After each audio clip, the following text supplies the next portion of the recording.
What's going on, all you ghouls and masked assailants? It's Logan Myerz here for Cinephellas.com.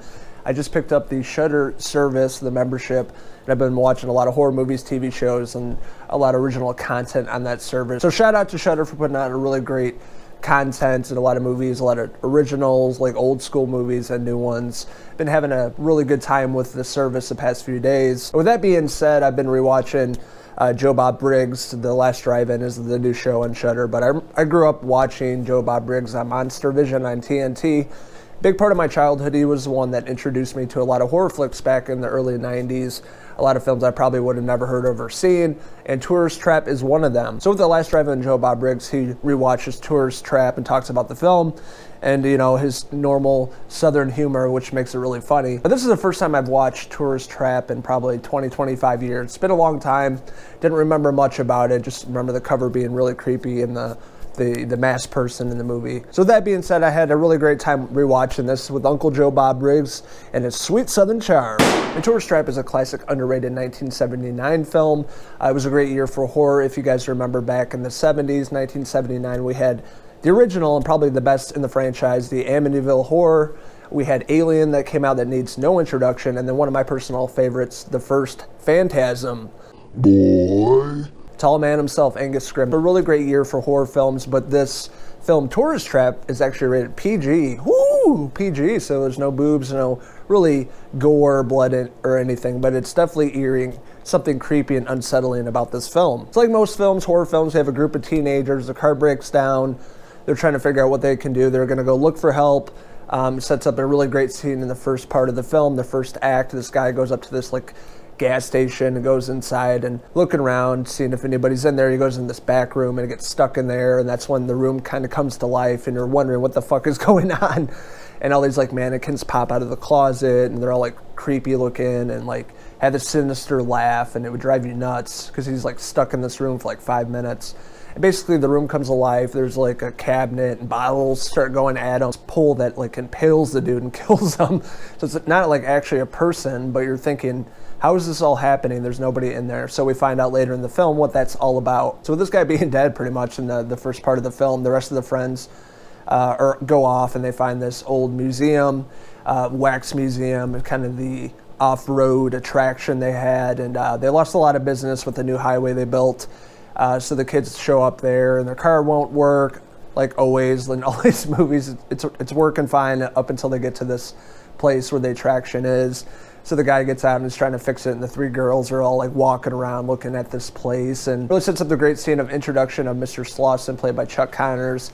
Huge fan of his, really great actor. On the commentary with Bob Briggs, he's talking about how Chuck Connors used to be a professional basketball player for the Celtics back in the day. He was a tall dude, 6'5", and he played baseball as well, and they basically found him out in Hollywood when he was a baseball player, and that's how he got started acting. And I know him from Old Yeller, the original from back in the 50s, the Disney movie. So he was in a lot of movies and TV shows. This is kind of a weird role for Chuck Connors with all the work he did in TV and movies. But, whatever, he didn't probably care, because his character's really great in this movie, one of the best parts. Teenage girls, younger girls, they're like, oh, there's a pond over here. It's 2 minutes they've been at this place. They're like, we don't need bathing suits, and they get naked and skinny dip. I'm like, that's so ridiculous. In all horror movies, they're like, we've been here for 2 minutes. Let's take our clothes off and jump in the water. But it's pretty funny. Tanya Roberts is in this movie. She plays Becky. If you guys are fans of that 70s show, she was in that and a bunch of films back in the 70s and 80s. And the other character is Molly, which is kind of the final girl, I would say, played by Jocelyn Jones. She's really good in this movie, playing Molly's character. Definitely one of the better performances as well. You'll see what happens to her at the very end. They're walking into this museum, kind of looking around, all these mannequins, animatronics, and it's really creepy. One thing I never liked about going to attractions like this, off-road sideshow attractions, the weird animatronics and mannequins. They just got creepy faces and their eyes follow you. So just right from the introduction of this place, you can see that it's very creepy, and it would be a weird place to be. Kind of in the middle of nowhere, a place you don't want to end up. It's not going to end well for these characters. So Mr. Slauson's kind of telling the story of exactly, it was him and his brother, and Mr. Slauson was married, and he has a mannequin memorial to her to keep her spirit memory alive, so it's kind of weird. You can see that something is off and not right about this guy. He's too cheerful and happy and always smiling. He's got overalls on and a hat, cowboy hat, and good old farm boy, Texas boy, and you know something's off about him, and it definitely is, as you find out throughout the film.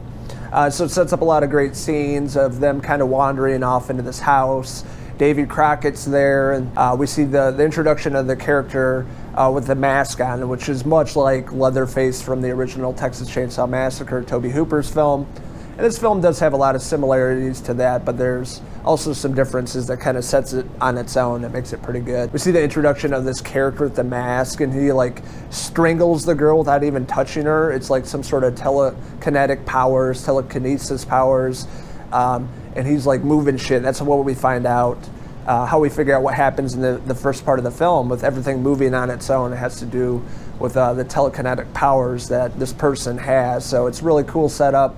And I love that kill scene, how he's just like moving his head and things are moving, and he's like basically killing this girl by strangling her with like a handkerchief around her neck, but he's not actually touching it, moving it with his mind. So it's really cool, set up a totally different aspect of the film I forgot all about. And then one by one, they come across this character, and it definitely doesn't end well, much like other films where they're coming across this masked assailant, this killer, and you know, it doesn't end well. Some pretty cool death scenes. Not as gory, because like I said before, this movie's PG. It's not like gory. You don't see him like cutting limbs off or anything like that. It's all like telekinetic powers, which is pretty cool. There's a cool scene where he's putting like the plaster on this girl's face and she can't breathe because it covers the nose holes and the eyes and everything, and she like dies that way. So it's a pretty cool kill scene.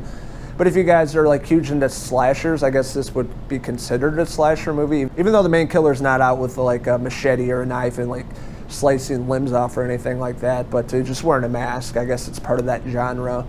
But it's a lot of cool death scenes throughout the rest of the film. You're seeing this masked character coming across each of these you know, teenagers, younger people, and then not ending well, and then trying to survive. And I love Molly's character in this film, her being the final girl and going toe-to-toe with this person, and we find out who is under the mask. We find out, you know, you could pretty much guess it with the introduction of the character I was talking about, but you can pretty much guess it. But it's still cool at the same time. I like how we find out who that person is and what it all has to do with his brother and the whole place and all these mannequins, and how he really brings them to life with his powers, and then how he also likes to turn people into mannequins. It sets up the ending of the film, which is really great final shot of the film. A very shocking film, very surprising, really well done in terms of directing. And really great job directing this one, David Schmoeller. He's Texas boy as well. It seemed like Texas horror flicks back in the 70s were really raw and in your face.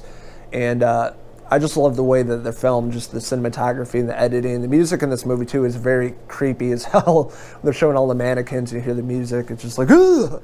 I would not want to be there. So David Schmoeller did a hell of a job directing this. This is a cult classic. People need to rewatch this.